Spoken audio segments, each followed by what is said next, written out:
ان ھذا ما کنتم بہ تمترون، یہ ہے وہ جس کے بارے میں تم شک کیا کرتے تھے۔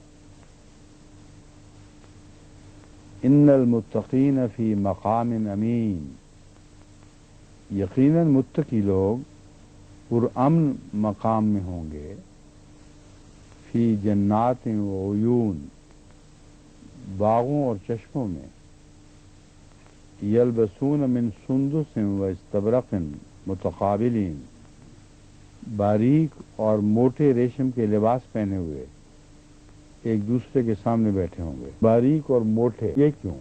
اگر موسم نہیں بدلتا تو پھر لباس کی موٹائی کیوں بدلے گی؟ ہم تو گرمیوں میں ہلکے کپڑے پہنتے ہیں اور سردیوں میں موٹے، تو جنت میں اور جہاں چشمے ہوں گے وہاں یہ کیوں فرمایا یلبسون من سندس و استبرق متقابلین، وہ باریک اور موٹے ریشم کے لباس پہنے ہوئے ہوں گے؟ موسم کا تو اثر ہونا ہی نہیں، تو وہاں پسند کی بات ہوگی۔ بعض پتلے کپڑے پسند کرتے ہیں، بعض موٹے کپڑے پسند کرتے ہیں، دونوں ہی ریشم کے ہوں گے، اس لیے اپنے اپنے چوائس سے جو چاہو پہنو، نہ پتلوں کو سردی لگے گی پتلے کپڑے والوں کو، نہ موٹے کپڑے والوں کو گرمی لگے گی۔ اس شان سے بیٹھے ہوں گے متقابلین، لیکن یہاں ان کی پسند مراد ہے۔ کذالک، اسی طرح ہوگا، وَزَوَّجْنَاهُمْ بِحُورٍ عِین، کیا مطلب ہے؟ ہم اس طرح ان کی حوروں سے شادی کریں گے۔ کیوں ڈاکٹر صاحب؟ دل تو چاہ رہا ہے آپ کا یہ مانے یا نہ مانے یہ الگ بات ہے، آپ کا وہی ڈاکٹر صاحب والا حال ہے۔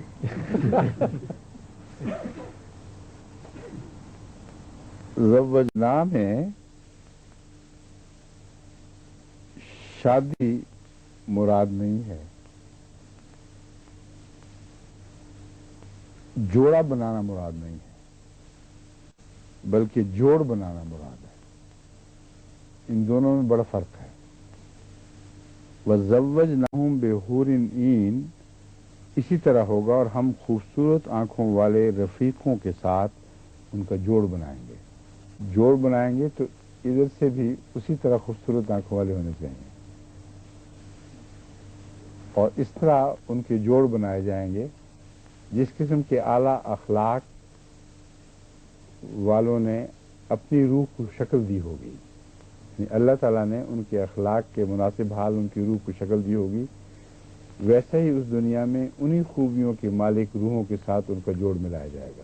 اسی طرح ہم خوبصورت آنکھوں والے رفیقوں کے ساتھ ان کا جوڑ بنائیں گے، یدعون فیہا بکل فاکہۃ آمنین، وہ اس میں ہر قسم کے پھل کا مطالبہ کریں گے، آمنین، امن کے ساتھ رہتے ہوئے۔ اب اس سے پہلے ایک فاکہین والی آیت گزری ہے جس سے یہ پتہ چلتا تھا کہ ہر میوہ ہر ایک کے لیے نہیں ہوگا، وہ اس میں امن کے ساتھ ہر قسم کے میوے طلب کر رہے ہوں گے۔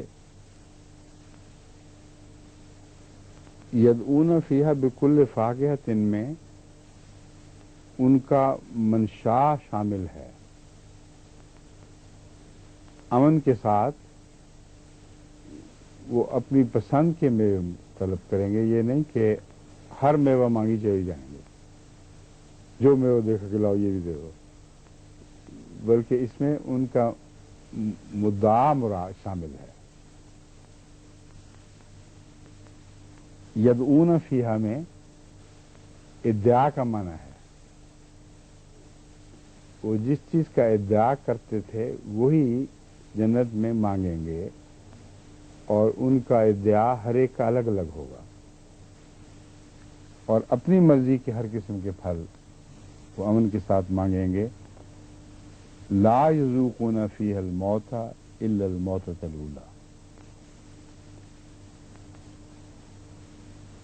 ان کا بھی ایک موتۃ الاولی کا تصور تھا جو کفار تھے، انہی کے الفاظ میں